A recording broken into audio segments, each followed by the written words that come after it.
Okay, so this tool is very customizable. So I'm going to go in and take a look at some of the areas where you would set up or configure your program the first time. So the first thing you're going to do is you're going to do your initial setup.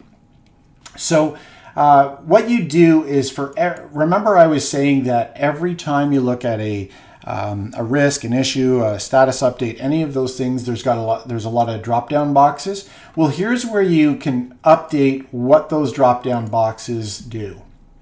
So for example, if I wanted to define this program as having the governance levels of these levels, what I do is I just simply go in and I can add or update or change any of these ones here, and these will be the reporting levels for all of the different forms.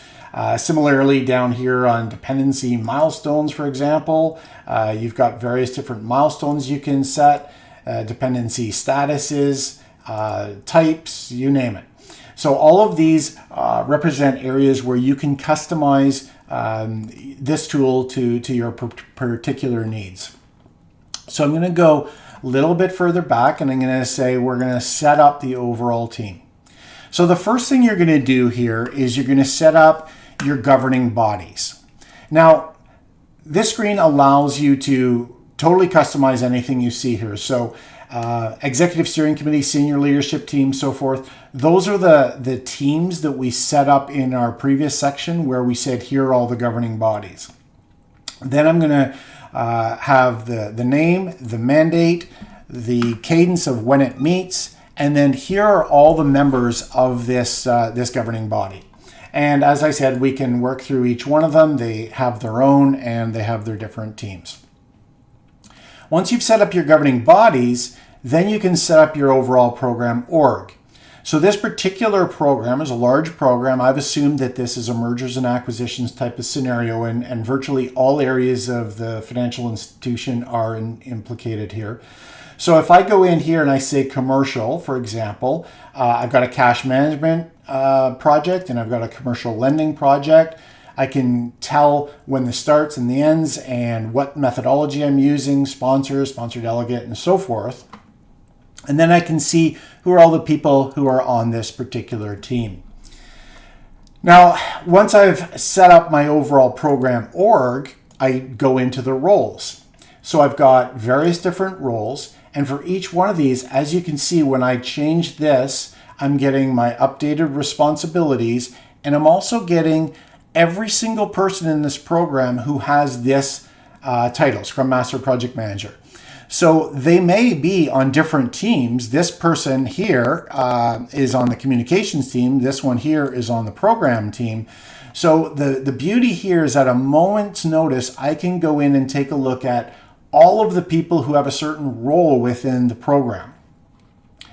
Then I can also take a look at stakeholders in general. So if I look at each one of these individual stakeholders, I can see what roles they play, and they can be many. So in this particular case, again, this may or may not be a realistic scenario, but this particular person is both a business lead and a data expert, and they're working on two different work groups, the HR and the data migration team, two sub-work groups, and they also are participants in two different governing bodies, the senior leadership team and the working group. And this particular person has these kind of key requirements from a stakeholder perspective. And you can put it whatever you want in there. I've just put that in. And then importantly, it also says, when do I think this person is going to onboard onto the team and when do I expect them to offboard, so that I can sort of prepare my overall stakeholder management planning. And then finally, what you get out of all of this is you get kind of an overall org chart. So if I go in and I select individual items, then I can see, the objectives, the scope, the deliverables, and so forth. And if you wanted to, you can add in, a project charter type of thing here as well, if you really wanted to. So with that, you get a really clean, clear view of the overall program. Now, if I go back here, I want to talk a little bit more about some of the other things I can do. This is very easily to branded. I've branded it under my own company stocks, but if you wanted to, you could quickly and easily brand it anyone you want. So if I wanted to brand it as a Canadian bank here, RBC, I can just go in and say that. And with that, not only has the logo changed, but all my color palette has changed now too. So if I go back and I go into my setup again, so I'm going to go into my team setup, you can see now I've got the nice blue and orange and so forth like that. So that allows you to brand it really quickly. Then what you can also do is make sure that your overall program is aligned to your overall goals. So each individual person can have goals. Work groups can have goals. They can be different types of goals and at a different reporting levels. So I'm going to just do a really quick and easy one, establish teams here. So there's SMART goals. So I can put in my individual goals here. And then what I can do is I can then say, I have milestones for each one of these things. So here I want to identify the team leads, I want to secure the team leads, and I want to do a team kickoff. Very simple, very straightforward, and then I can track those all along. So it allows me as a kind of a leader to be able to showcase what goals that I have for the overall program. And then finally, I just want to talk a little bit about requirements.